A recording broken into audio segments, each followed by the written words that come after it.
the old haunted cabin. The cabin in the woods had been abandoned for years, but one night, a candle burned in the window. The cabin was thousands of years old, and it was well known that spooky events always took place there. Every night, there would be a deep mist appeared around the cabin and screams of terror would fill the air. There would be tapping on the windows and loud banging on the walls that would cause the cabin to shake. A candle had never been seen burning in the cabin window until this very night. I thought it was strange, so I gathered my 3 friends and we decided to investigate the cabin. We made sure that we all had warm jackets, a pocket knife each, and a flashlight. We were terrified to go there, yet at the same time, adrenaline pumped through our bodies, pushing us to go on with our investigation. The air was icy cold, and it was difficult to breathe out here, even though we were wearing warm clothes complete with scarves and gloves. We were shivering violently, and our lips felt swollen and numb. We ignored the cold and carried on walking. The closer we got to the cabin, the louder the screams were. We were wary, so we paused for a while before heading to the door. The cabin was shaking wildly, and the screams were deafening, even though we were still about 20 minutes away. The candle still burned brightly, though the screaming and shaking stopped just before we reached the cabin. I asked Tom to open the door, but he refused because he thought that something horrible was in there.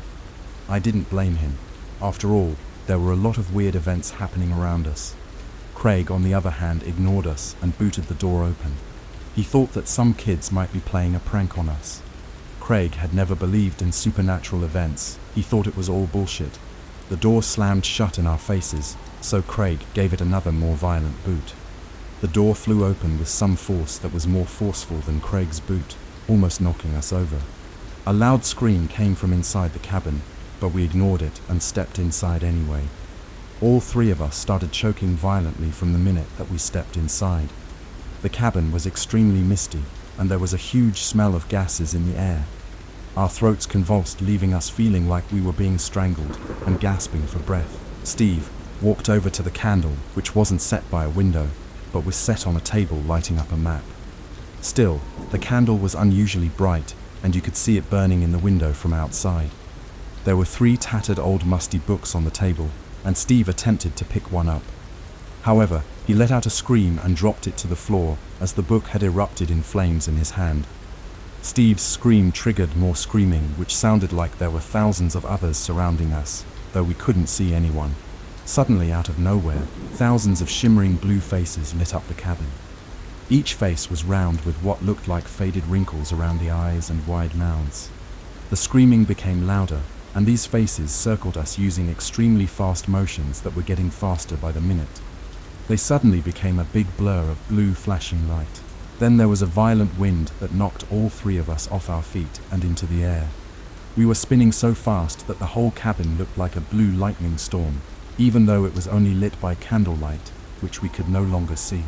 After 10 minutes, we were violently thrown to the ground. We attempted to stand up, but the cabin began shaking violently, like an earthquake knocking us back down.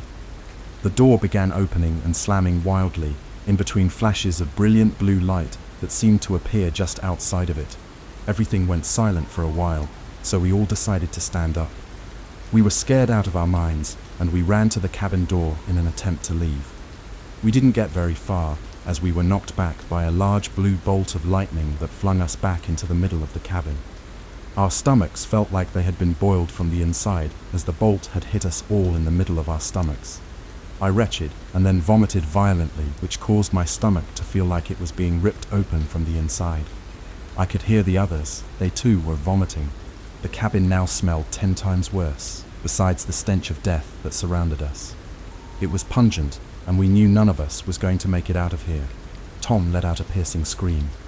All we could see was a gigantic blue transparent hand moving fast in the air.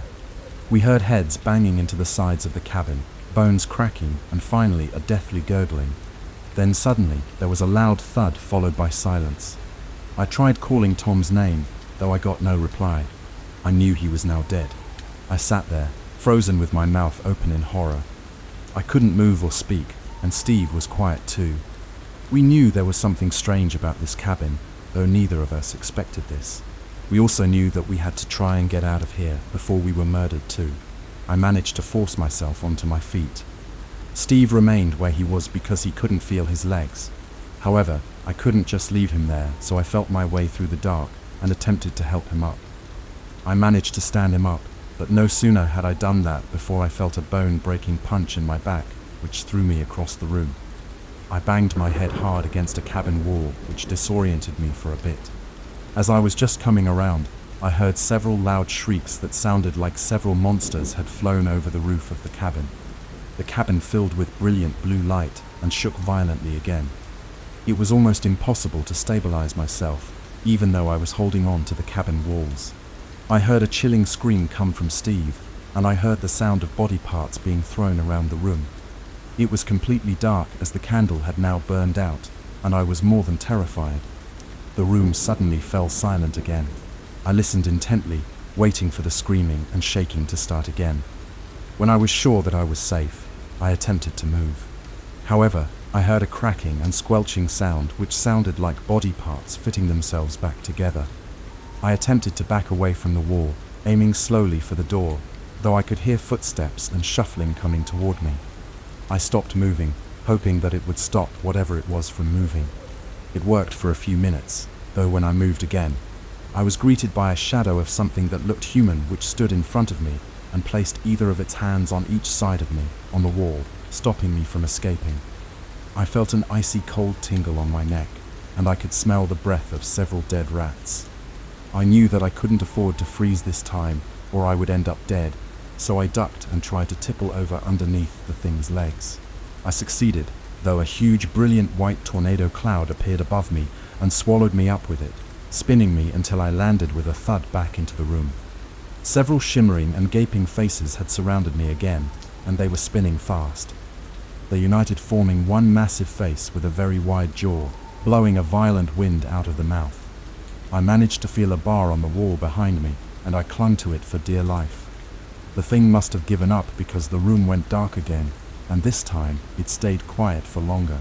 Feeling safe to do so, I managed to get my flashlight from my pocket and I turned it on. The cabin was a wreck, and the body parts of my friends were thrown in different corners of the room. I observed the wreckage, and to my horror, I discovered that there were more than just my friends' body parts. There were more than I could count, and blood and guts also splattered against the cabin walls. The cabin was barely standing, and the ceiling was starting to cave in. I had no time to hang around and examine the cabin intensely, so I made for the door and I got out fast. Once outside, I took my petrol lighter and lit it. I then ignited a taper that was in my pocket and burned down the cabin until it was just ash. I then covered the ash and the ground in holy water and placed a cross on top of the ashes, so that the dead could never be awakened ever again. Disappear. There was only one rule: don't open the door. I didn't know why, and I didn't question it. Not at first anyway. There was this tugging feeling that I had every time I looked at the oak slab under the stairs, its polished brass knob tempting me. It was easy enough to ignore, but then came the rattling, as if someone was desperately trying to get out. It was startling every time, but it eventually subsided to a light knocking. Fear turned into curiosity as the craving to know what lay behind it grew and grew. One early morning, while I was tidying up the kitchen, my ears twitched at the sound of someone calling out from behind the door. "Let me out. It's dark in here." It sounded like a little girl, maybe no older than 10, and she sounded scared, her voice pleading. I remembered a dream I'd had about a little girl, my daughter, calling out from behind the door. It was so vivid, it could have been a memory, and maybe it was.